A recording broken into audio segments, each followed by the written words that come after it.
दोस्तों नमस्कार। हम लोग इकोनॉमिक्स में अब तक बजट कल तक पढ़ रहे थे और आज हम नया चैप्टर शुरू करेंगे। चैप्टर का नाम है टैक्सेशन। बहुत ही इंपॉर्टेंट चैप्टर है, इसको देखेंगे। तो चैप्टर क्या है? टैक्सेशन या कराधान। ठीक है, देखिए कराधान को समझने से पहले समझिए कि टैक्स क्या है, कर क्या है। कर के विषय में बहुत लोगों की भ्रांतियां हैं, बहुत लोगों का यह भ्रम है कि हम सरकार को कर इसलिए देते हैं क्योंकि सरकार हमें बदले में बहुत सारी सुविधाएं देती हैं। आमतौर पे आप किसी से भी पूछ के देख लीजिए कि भाई टैक्स क्या है, बताओ। तो लोग क्या बोलते हैं? टैक्स हम इसलिए देते हैं सरकार को क्योंकि सरकार हमें बदले में सुविधाएं देती हैं, भोजन देती है, सुरक्षा देती है, ये देती है, वो देती है। और ना दे तो टैक्स नहीं दोगे, देना पड़ेगा। टैक्स क्या है? टैक्स लिखो, कर एक अनिवार्य भुगतान है। क्या है? टैक्स एक अनिवार्य भुगतान है। Tax is a compulsory payment, जिसके बदले में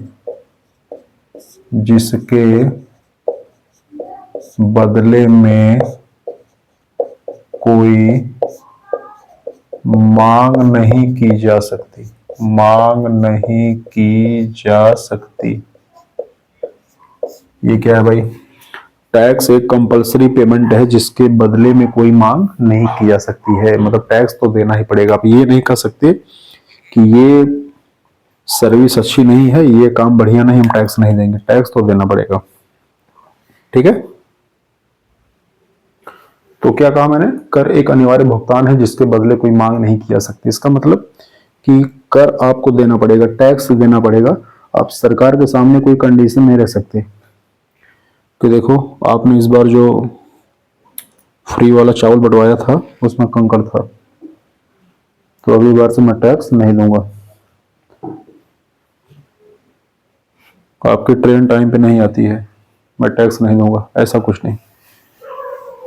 दूसरे शब्दों में यदि हम बोले कि ये कर क्या है, तो कर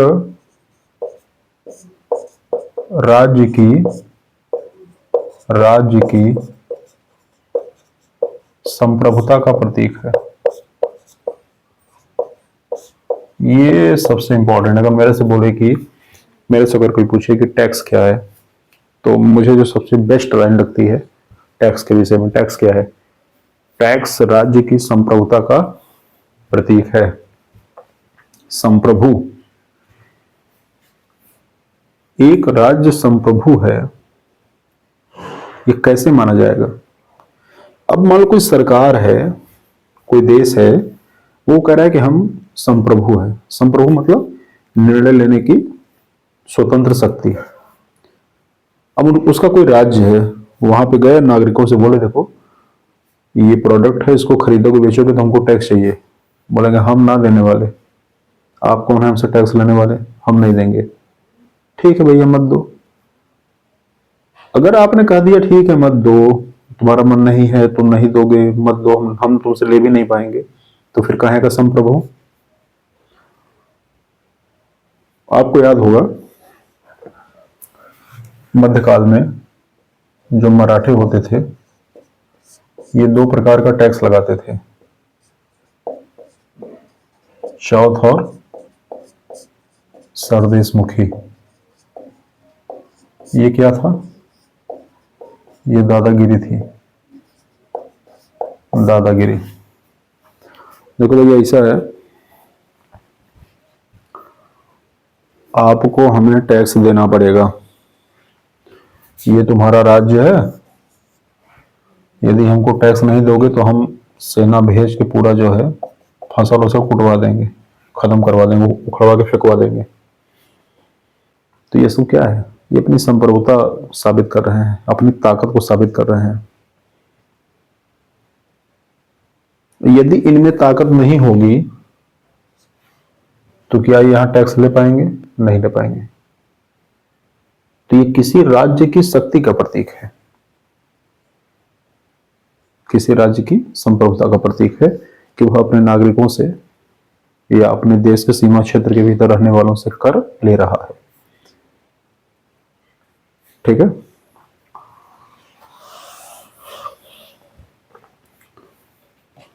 एक अर्थशास्त्री ने कहा था कि कर उतना ही सत्य है जितना कि मृत्यु। ये बहुत बड़ी बात है। कर उतना ही सत्य है जितना कि मृत्यु। जैसे आप मृत्यु को नहीं टाल सकते, वैसे आप कर के भुगतान को भी नहीं टाल सकते। मृत्यु निश्चित है तो कर भी निश्चित है।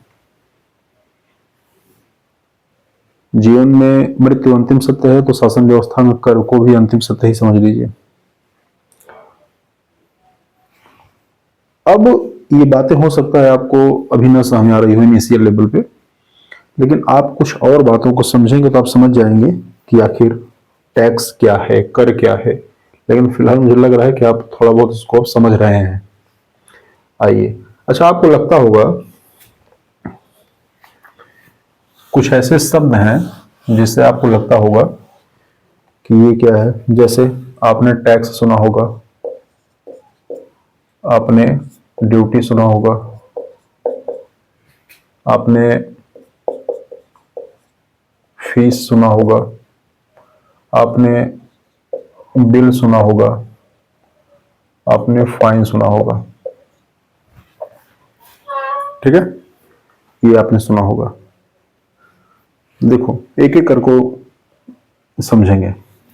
सबसे पहले लिखेंगे शुल्क, मतलब ड्यूटी।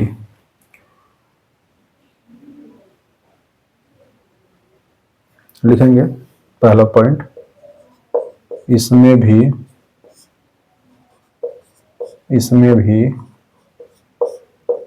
कर के गुण पाए जाते हैं। इसमें भी कर के गुण पाए जाते हैं, मतलब अर्थात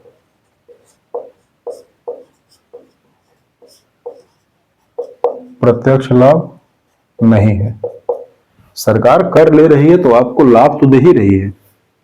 आपको सड़क दे रही है, आपको बिजली दे रही है, आपको पानी दे रही है, आपको हवा दे रही है, आपको लॉ एंड ऑर्डर दे रहा है, आपको शिक्षा दे रही है, भोजन दे रहा है। तो सरकार तो कर ही रही है, आपसे टैक्स लेके ही कर रही है। लेकिन ये मत समझिए कि वो ये नहीं करेगी तो आप टैक्स नहीं देंगे, देना पड़ेगा। इस बात का ध्यान रखिए। टैक्स से लाभ तो है लेकिन प्रत्यक्ष लाभ नहीं, आप उस लाभ का दावा नहीं कर सकते। तो शुल्क में क्या है, इसमें भी कर के गुण पाए जाते हैं। जो क्वालिटी, जो कैरेक्टरिस्टिक टैक्स के हैं वही ड्यूटी के भी हैं। मतलब प्रत्यक्ष लाभ नहीं है, लाभ है लेकिन प्रत्यक्ष लाभ नहीं है। दूसरी बात जो इसका मेन है, कर व शुल्क के उद्देश्य में अंतर है। क्या भैया, कर व शुल्क के उद्देश्य में अंतर है। कर क्यों लगेगा, शुल्क क्यों लगेगा? ठीक है, तो देखो, कर क्यों लगेगा, तो कर का उद्देश्य क्या है? कर का उद्देश्य है सरकार का राजस्व बढ़ाना। और शुल्क का क्या उद्देश्य है?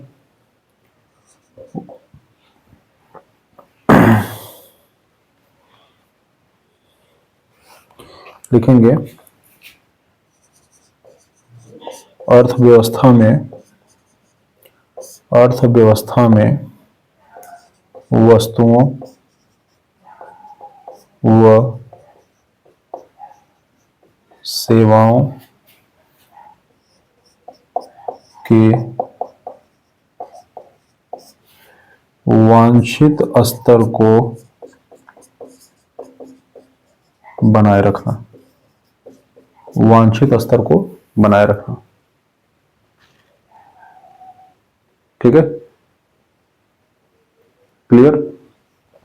देखो, मान लो एक विदेश की कंपनी है,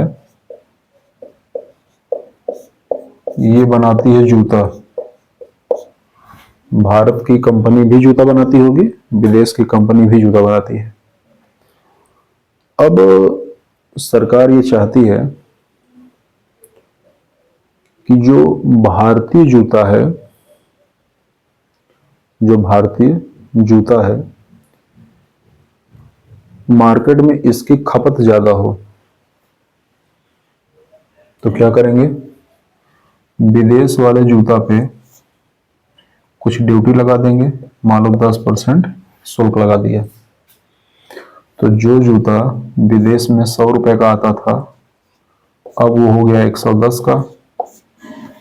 यही जूता हमारे यहाँ में 100 रुपए का आता था, वो 100 का ही है। ठीक है, तो एक ही प्रोडक्ट है, एक 100 रुपए का हो गया, एक 110 रुपए का हो गया। तो किसको खरीदेंगे, 100 वाले को। ये 100 वाला किसका है, इंडिया का है। मान लो सरकार ने देखा कि देश में गेहूं की कमी है। क्या है, गेहूं की कमी है। तो सरकार ने गेहूं के आयात पर ड्यूटी जो है, पहले मान लो 5% था, इसको समाप्त कर दिया, अब ये 0 हो गया। तो जो विदेशी व्यापारी हैं जो भारत में गेहूं बेचते थे, उनको लगा कि अरे यार पहले 5% ड्यूटी लगती थी, अब सरकार खुश हो गई, ड्यूटी खत्म करके 0% कर दिया। इसका मतलब भारत का बाजार गेहूं के लिए ठीक है। जो 5% पहले हमारा ड्यूटी में चला जाता था, वो 5% बच जाएगा। चलो कुछ पैसा वैसा कमा लो, ऐसा ना हो बाद में फिर 5% लगा दें। तो उतने समय के लिए भारत के बाजार में गेहूं की मात्रा बढ़ गई। तो यही है कि शुल्क का उद्देश्य क्या है, शुल्क का उद्देश्य है अर्थव्यवस्था में वस्तुओं और सेवाओं के वांछित स्तर को बनाए रखना।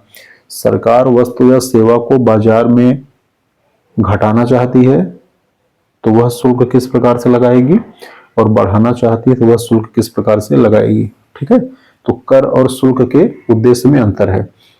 कर ऐसा कुछ काम नहीं करता, कर का काम है केवल राजस्व बढ़ाना।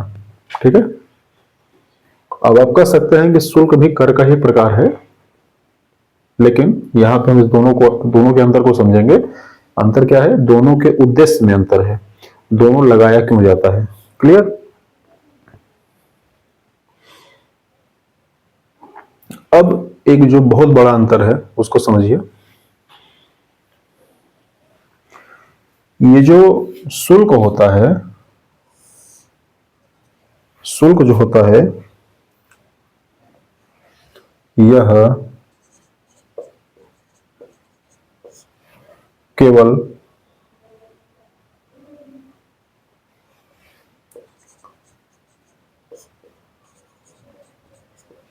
वस्तुओं के लेन देन पर लगता है। अच्छा, यहां मैंने अर्थव्यवस्था में वस्तु सेवा लिख दिया था क्या, नहीं सेवा नहीं होगा, केवल वस्तु है, ध्यान दीजिएगा, इसको काट दीजिए। हाँ ठीक है, काट दो भाई। चलो देखो, तो शुल्क क्या है, यह केवल वस्तुओं के लेन देन पर लगता है। कर वस्तु पे भी लग सकता है, सेवा पर भी लग सकता है।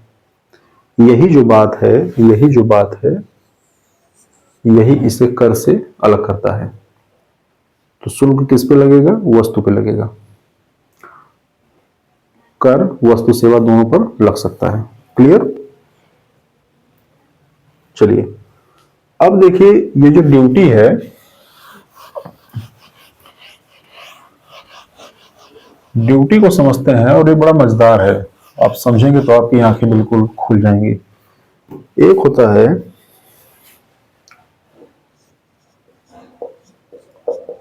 काउंटर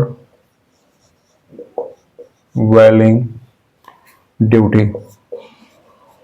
काउंटर वैलिंग ड्यूटी, हमारे पास एक देश है, कौन सा, अपना वाला प्यारा भारत। ये आधा नक्शा है। और एक हमारे पास बदमाश देश है, ये क्या है, ये चाइना है।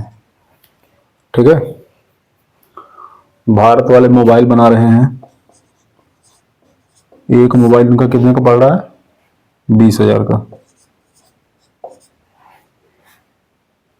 चाइना की तकनीक हमसे हो सकता है अच्छी हो, वहां पे कच्चे माल कम पैसे मिलते हों, तो यही मोबाइल इन्होंने कितने का बना दिया, 15,000 का। अब चाइना की जो सरकार है, कौन है सरकार, इसने इनके मालिक को बुलाया, मोबाइल वाले को, बोला भैया भैया यहाँ आओ, हम आपको हर मोबाइल के पीछे, हर मोबाइल पे 3,000 रुपए देंगे। कितना देंगे, 3,000। बोले क्यों देंगे हुजूर, बोले ये अपना 15,000 वाला जो मोबाइल है ना, इसको जाके भारत में बेचो 12,000 का। कितना का बेचना है, 12,000 का। तो बोलेगा हमारा मोबाइल या तो 15,000 का है, हम 12,000 का क्यों बेचेंगे। तो इसने कहा कि ये जो तुम्हारा 3,000 कम हो रहा है ना, ये हम देंगे। कौन देंगे, हम देंगे। ठीक भाई, बोलिए बहुत बढ़िया। तो ये 3,000 रुपए क्या है, ये गवर्नमेंट के द्वारा सब्सिडी दी गई है। मोबाइल निर्माता कंपनी को गवर्नमेंट के द्वारा सब्सिडी दी गई है। क्यों दी गई है, क्योंकि यह अपने प्रोडक्ट को दूसरे बाजारों में सस्ता करके बेच सके। क्लियर भाई। तो ये मोबाइल आ गया, भारत वाला पहले ही 20,000 का बिक रहा था। अब ये जो नया आया ये 15 का था, लेकिन वहां की सरकार ने 3,000 रुपये अपनी तरफ से दिया, अब ये 12,000 का हो गया। तो 20 वाला खरीदेंगे कि 12 वाला, 12 वाला। कौन सा कर देंगे, 12 वाला। 20 वाला मोबाइल बिक नहीं रहा है, 20,000 वाला। तो जब 20,000 वाला मोबाइल बिक नहीं रहा है तो कंपनी चलेगी कि बंद हो जाएगी, तो कितने दिन कोई घाटे में बेचेगा। बोले यार ऐसा है, रेट डाउन करके बेचो, मार्केट में बने रहना है तो रेट डाउन करके बेचो।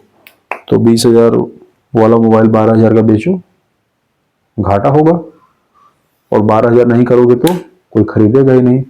फाइनली होगा क्या, फाइनली होगा ये सब दुकानें बंद हो जाएंगी। बचेगा कौन, अकेले ये 12,000 वाला। अब जैसे ही इस कंपनी को पता चला और वहां की सरकार को पता चला कि अब उस देश में केवल हम ही बचे हैं, केवल हम, केवल हम, केवल हम, अब दूसरा कोई मोबाइल बनाने वाला वहां बचा नहीं। बोलेगा ऐसा है ना, ये मोबाइल 25,000 का बेचो।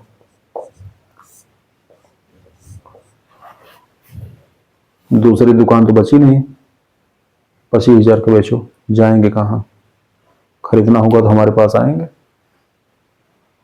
अब क्या होता है ऐसी स्थिति में, सरकार अपने जो व्यापारी हैं, अपने जो बिजनेसमैन हैं, इनकी रक्षा के लिए, इनकी रक्षा के लिए वो क्या करती है, कुछ उपाय करती है। उपाय कैसे करेगी, तो जितने का ये अपने ग्राहकों को सब्सिडी दे रहे हैं उतना रुपया यहां की सरकार ड्यूटी लगा देगी। क्या लगा देगी, ड्यूटी। आपने 3,000 का सब्सिडी दिया, हम 3,000 की ड्यूटी लगा देंगे। और यही जो ड्यूटी लगी है इसी को कहते हैं काउंटर वैलिंग ड्यूटी। हरी भाषा में इसको क्या बोलेंगे, इसे बोलेंगे काउंटर वैलिंग ड्यूटी। इसका उद्देश्य क्या है, इसका उद्देश्य है अपने व्यापारियों की रक्षा। क्लियर भाई। ऐसा होता है कि नहीं होता है, बिल्कुल होता है। आप लोगों को याद होगा भारत में एक कंपनी है जियो कंपनी, इन लोगों ने बिल्कुल दुखी कर रखा है। आप पहले इनका रिचार्ज कराओगे तो ये बोलेंगे कि सर नेटवर्क कमजोर आ रहा है, वाईफाई लगवा दीजिए। वाईफाई लगवा लेंगे तो उसका भी नेटवर्क कमज़ोर आएगा। अब ये कह रहे हैं कि आप सीधा सैटेलाइट खरीद लीजिए हमसे। देखो 2016 में इन्होंने फ्री में डेटा बांटना शुरू किया। जाओ फ्री में बात करो, फ्री में नेट का यूज करो। परिणाम क्या हुआ? परिणाम हुआ कि उस समय बहुत सारी कंपनियां भारत में थी। Vodafone, Airtel, Aircel, Tata Docomo, Tata Indicom, बहुत सारी कंपनियां थी। अब तो उनका नाम ही भूल रहा है धीरे धीरे। सबने कहा कि भैया इतना पैसा नहीं है कि हम इनको टक्कर देने के लिए फ्री में डेटा और फ्री में कॉलिंग अवेलेबल करा सकें, क्योंकि ये बहुत पैसे वाले हैं। इनके बेटे की शादी अभी 6 महीने में कंप्लीट हुई है, तो इनका टक्कर तो नहीं ले पाएंगे। तो कंपनी क्या हुई? बंद हो गई। नहीं टिक पाएंगे, जाहिर सी बात है, मार्केट में प्राइस को कंपीट नहीं कर पाएंगे। तो जब वो कंपनियां बंद हो गई तो इन्होंने पैसा बढ़ाना शुरू किया। आज की स्थिति क्या है? आज की स्थिति ज्यादातर लोग रिलायंस जियो पे डिपेंडेंट है। इनका मन करे तो ये 25% रेट बढ़ा दें, इनका मन करे तो ये 50% रेट बढ़ा दें, कोई कुछ बोलने वाला नहीं है। ना आप कुछ कर पाएंगे, ना सरकार ही कुछ कर पाएगी। ठीक है, तो ये बातें हैं।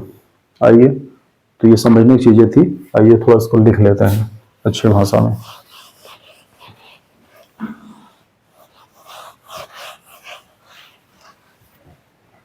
देखो,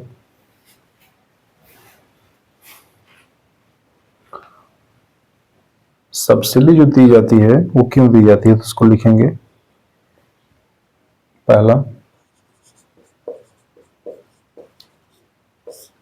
आयातक देश में सस्ता सामान बेचना तथा बाजार पर कब्जा करना। बाजार पर कब्जा करना का मतलब लाठी बंदूक लेके नहीं है।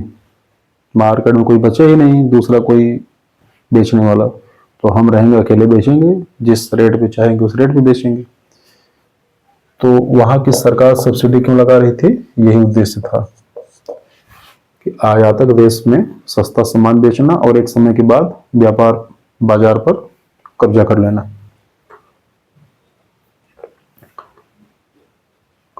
अब सरकार क्या करती है? सरकार लगाती है काउंटर वैलिंग ड्यूटी। अब सरकार का देखो रोल क्या है, सरकार क्या करती है, लिखेंगे। सरकार घरेलू उद्योगों की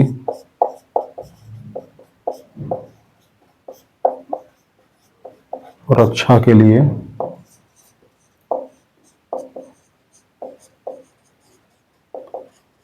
काउंटर वैलिंग ड्यूटी लगाती है। इससे क्या होगा? इससे प्राइस बढ़ जाएगा। ठीक है, इससे क्या होगा? इससे सब्सिडी की वजह से जो दुष्प्रभाव फैला था, कहाँ पे? आयातक देश के बाजार में, हमारे इंडिया के बाजार में इनकी सरकार द्वारा दी गई सब्सिडी की वजह से जो गंदगी फैली थी, उस गंदगी का प्रभाव कम हो जाएगा। ठीक है भाई। और ये जो काउंटर वैलिंग ड्यूटी है, ये एक तरीके से क्या है? ये एक तरीके से इंपोर्ट टैक्स है। भाई ऐसा है ना, इंपोर्ट टैक्स नहीं लगा सकते, बहुत सारी अंतर्राष्ट्रीय मतलब कानून है, विधि है, संधियां हैं, हम नहीं लगा सकते, तो हम नाम बदल कर लगा ही सकते हैं। ठीक है, आप सब्सिडी दोगे तो क्या हम इसको काउंटर करने के लिए कुछ नहीं कर सकते? बिल्कुल करेंगे। ठीक भाई, चलो एक दूसरा होता है anti dumping duty. Anti dumping duty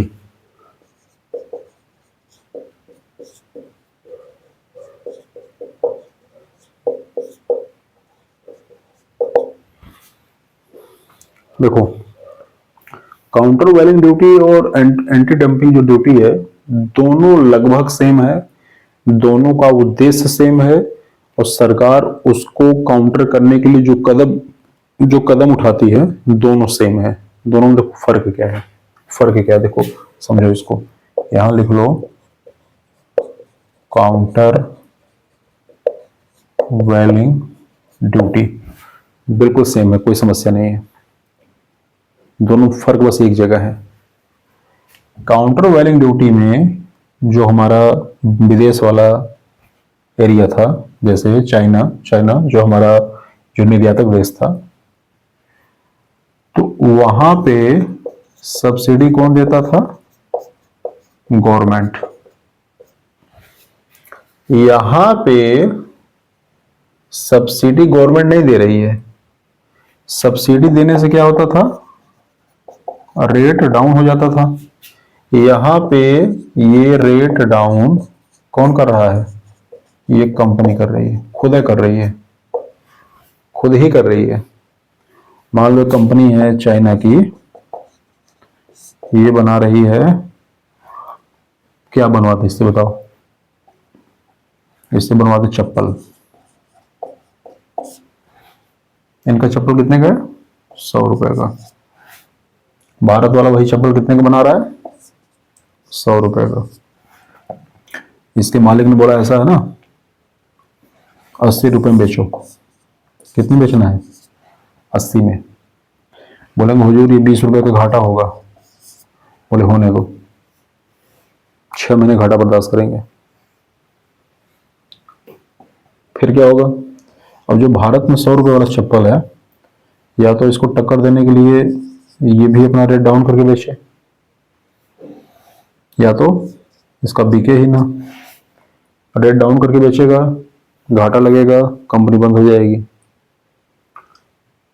नहीं बिकेगा तब भी बंद हो जाएगी।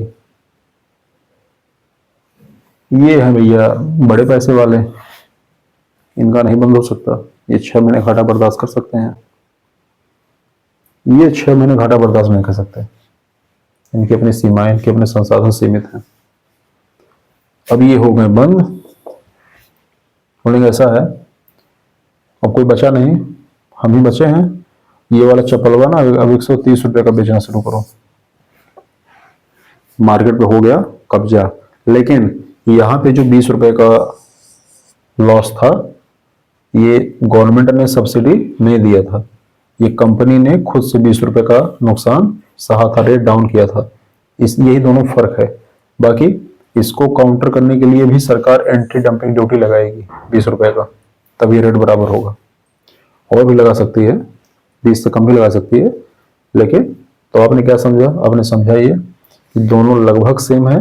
यहाँ पे जो रेट डाउन होगा, जो रेट कट होगा वो गवर्नमेंट करेगी सब्सिडी के माध्यम से, और यहाँ पे जो रेट कट होगा वो प्राइवेट कंपनियां खुद ही करेंगी अपना लॉस सह के। ठीक है ना? क्लियर? तो जब सब्सिडी गवर्नमेंट दे तो काउंटर वैलिंग ड्यूटी, और जब कंपनियां खुद से ही रेट कम करके बेचें तो गवर्नमेंट क्या लगाएगी? Anti dumping duty. I think समझ गए होंगे। ठीक है भाई?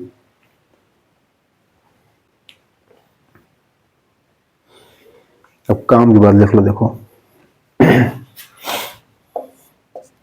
अब एक संगठन है WTO, वर्ल्ड ट्रेड ऑर्गेनाइजेशन, विश्व व्यापार संगठन। वहां पे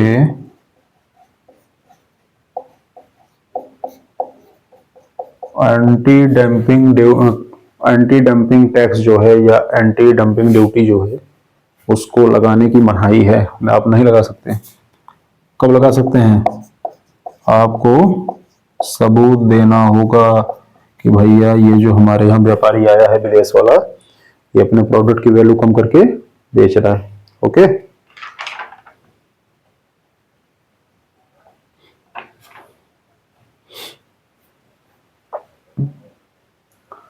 चलो अगला देखो।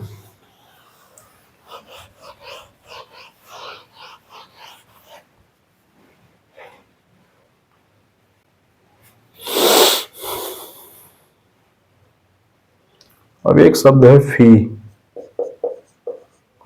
फी को कहते हैं महसूल। फी देखो क्या है,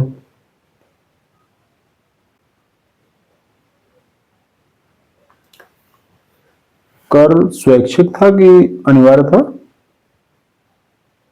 अनिवार्य था। कर स्वैच्छिक नहीं है, कर भरना आपकी इच्छा पर निर्भर नहीं करता है, भरना ही पड़ेगा। तो फीस क्या है? ये स्वैच्छिक है, ये अनिवार्य नहीं है। फलाने का स्कूल है, पढ़ने का मन किया, एडमिशन लो, फीस जमा करो, ठीक है, जाके पढ़ो। नहीं पढ़ना है तो फी थोड़ी जमा करना है, कोई कंपल्सरी थोड़ी ना कि सबको फी जमा करना है। फी वही जमा करेगा जो पढ़ेगा, ठीक है। स्वैच्छिक है। स्वैच्छिक का मतलब ये मत समझ लेना कि एडमिशन ले लिया, पढ़ भी रहे हैं, फीस जमा करना हमारा स्वैच्छिक है, नहीं। आप उस विद्यालय से सेवा ले रहे हैं ना, आप पढ़ रहे हैं तो आपको फीस जमा करना पड़ेगा। क्लियर? दूसरा क्या है, इसका प्रत्यक्ष लाभ मिलता है। क्या मिलता है? इसका प्रत्यक्ष लाभ मिलता है। कैसे मिलता है वही बता रहा हूं मैं।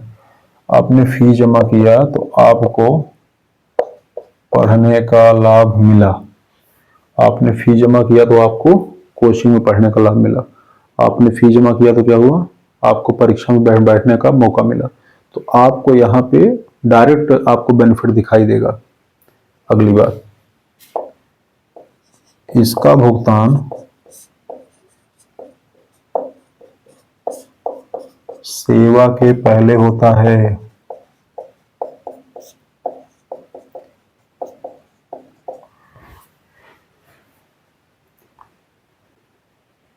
डॉक्टर इलाज करेगा तब फी नहीं लेगा, डॉक्टर फी लेगा तब इलाज करेगा।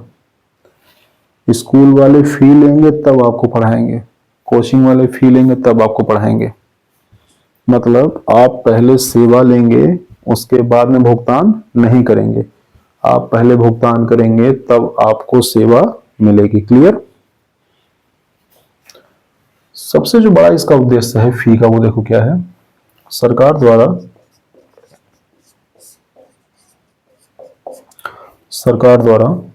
प्रदान किए जाने वाली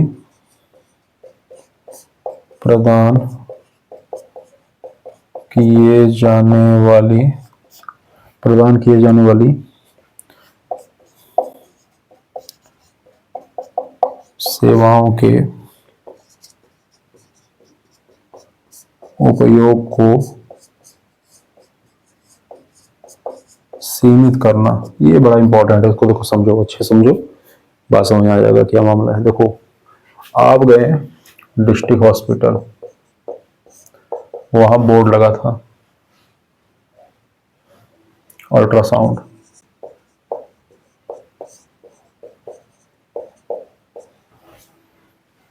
आप गए अंदर, बोले मेरा अल्ट्रासाउंड करो। अल्ट्रासाउंड हो गया, कोई समस्या नहीं है। आप अपने रिश्तेदार को लेके गए, उसको भी अल्ट्रासाउंड कराना था, वो बीमार था, उसने अल्ट्रासाउंड करा लिया। बोले यार हम भी तो साथ में ही आए हैं, हमारा भी दिन भर का समय नष्ट हुआ है, आए हैं तो हम भी करा ही लेते हैं। आप पेशेंट के साथ गए हैं लेकिन वहां पे पैसा नहीं लग रहा है, तो आपने भी अल्ट्रासाउंड करा लिया। और सरकार ने कहा ये नहीं चलेगा। दुकान के अल्ट्रासाउंड वाले चैम्बर के बाहर बोर्ड लग गया, अल्ट्रासाउंड केवल 50 रुपए में। बाहर कितना हो रहा था मार्केट में हो रहा था 600 में। सरकार कितना ले रही है? मात्र 50 रुपए। अब 50 रुपए वही खर्च करेगा जिसको एक्चुअल में आवश्यकता होगी। जो बाइक पे पीछे बैठ के गया है पेशेंट के, वो अल्ट्रासाउंड नहीं कराएगा। क्यों? क्योंकि उसको 50 रुपए देने पड़ेंगे। तो वही कह रहा है कि सरकार द्वारा प्रदान किए जाने वाली सेवाओं के उपयोग को सीमित करना।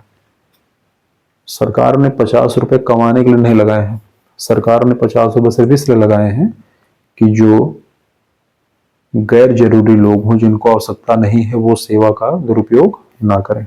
ठीक है।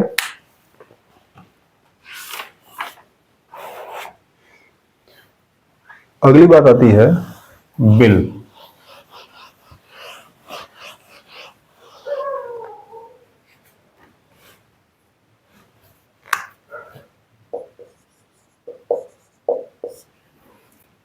फी और बिल में अंतर सिर्फ इतना है कि फी जो होता है वह सेवा प्राप्त करने के पहले भुगतान किया जाता है और बिल का भुगतान सेवा प्राप्त करने के बाद होता है। होटल में खाना खाएंगे, खाने आपने सेवा लिया तो आप अब बिल पे करेंगे। होटल में आप जाएंगे, चेकआउट करते समय आप बिल पे करेंगे। ठीक है, हिसाब किताब।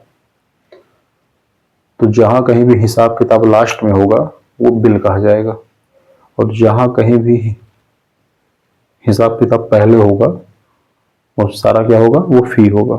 ठीक है। दोनों में एक अंतर और है, फी लगभग फिक्स होता है कितना होगा, तो जो चीज फिक्स है उसको पहले ले लेंगे, और बिल फिक्स तो है नहीं। आप खाना खाएंगे कि आप 2 बार खाना खाएंगे कि आप पानी भी पिएंगे, आप रायता खाएंगे, फिक्स तो है नहीं। होटल में जाके खाना खाएंगे, आपको कैसे पता है कि हम कितना रोटी खाएंगे, तो हिसाब किताब बाद में होगा। ठीक है, वो बिल है। हमारी बात समझ में। अब देखो लास्ट में आता है फाइन। फाइन क्या है, ये इसका उद्देश्य क्या है, अवैधानिक क्रियाकलापों को रोकना। स्टेशन पे लिखा है थूकने पे 200 रुपया देना पड़ेगा।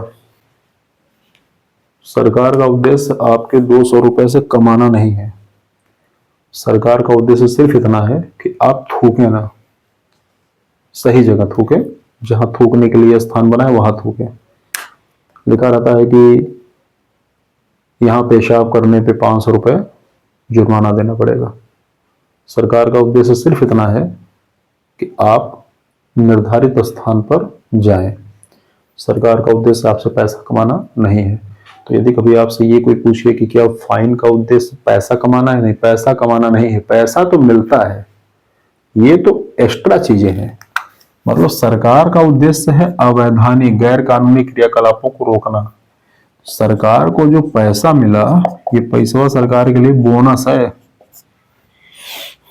ठीक है। स्टेशन पर एक बार अगर 200 रुपए की पर्ची कट जाएगी थूकने पे ना, तो आप कभी नहीं थूकेंगे। हेलमेट नहीं पहनेंगे तो 2000 का फाइन। 2000 का फाइन क्यों है, क्योंकि आप हेलमेट पहन के चलें। हेलमेट तो 1200 का आ जाएगा, 1100 का आ जाएगा। आपके दिमाग में क्या आएगा, अरे यार फालतू का 2000 चला गया, इससे अच्छा 1200 का हेलमेट खरीद लिए होते। ठीक है ना। तो इस बात को समझेंगे।